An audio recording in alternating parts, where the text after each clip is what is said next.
Happy New Year and welcome to Nasdaq Trade Talks. I'm your host, Jill Malandrino, Global Markets Reporter at Nasdaq. Helping me kick off coverage for 2020, we have Brian Joyce. He is the Managing Director on Nasdaq's Market Intelligence Desk. And Brian, stocks came in full steam ahead, risk on to kick off 2020. It really is quite incredible to see just how well the major averages have performed the last decade and going into the first day of trade today. Absolutely. 2019 was a banner year for the U.S. equities. The S&P had a total return of 32%.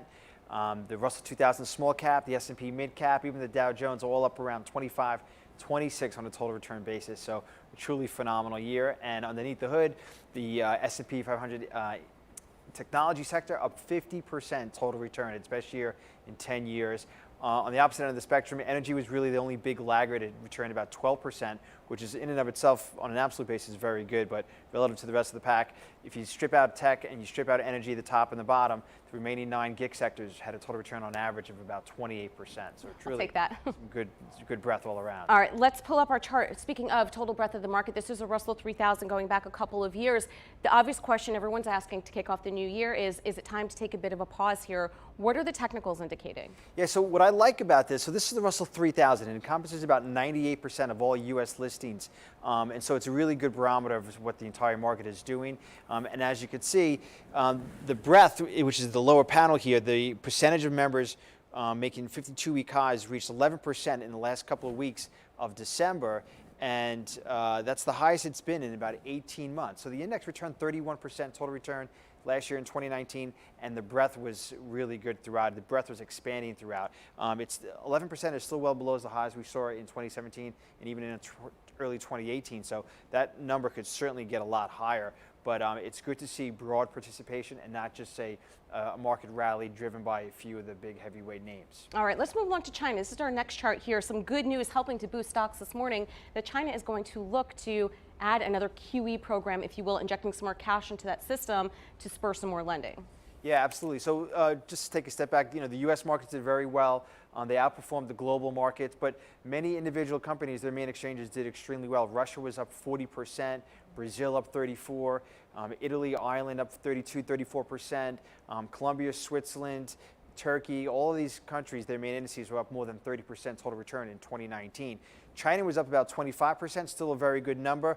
And as you can see right now, it did finish off last year below its 2019 highs, but in the final week and today, it's now breaking out above a key resistance level at that 30-50 level. So, and that consolidation has been taking place for about 6 months now. So breaking out from a 6-month range, that's nice to see. Usually we'll see some strong momentum behind that. So that should bode well for the future. All right. Now, earlier you had mentioned technology stocks. Everyone's looking to get a piece of that. Now, the China Internet ETF. This is really interesting. This is our next chart we're going to take a look at here. And you're seeing a lot of institutional participation with this particular ETF. Yeah, so when China does well, this ETF tends to do well also. It's a focus on internet stocks in China. It trades over 1 to 1.5 million shares a day on average. So it's an institution. It's an institutional instrument as well. And as you can see right now, this week, it's breaking out above that 49, 49.5 resistance level. Today alone, it's up about 4.5% on that good news coming out of China. And it's a pretty big base between $37, $38 on the support and 49 on the upside. That's a pretty large base, about 30% width right there. It looks like a large double bottom pattern is taking place. So there's your risk level at the 49, 49.5 range. If you go long here, you know where your exit point is and how to measure your risk and your position size accordingly. But if China is going to continue to the upside, I would look to this instrument as one of those leverage plays. All right, now if for some reason things do not remain the same, you start to see a sell-off here, 30 to 38 levels where you'd be looking to make a new entry. Well, right now we're up to 51.40, right. So 38 is the bottom we've seen in the last 12 months. If I was buying this based on purely technicals, I want to see this breakout level hold.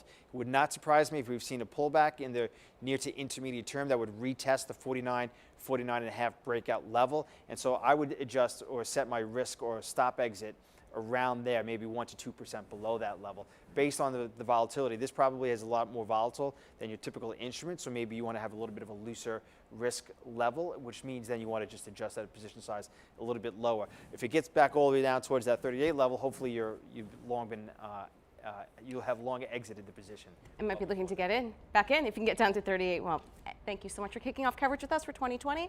And thank you for joining me on Trade Talks. I'm Jill Malandrino, Global Markets Reporter at Nasdaq.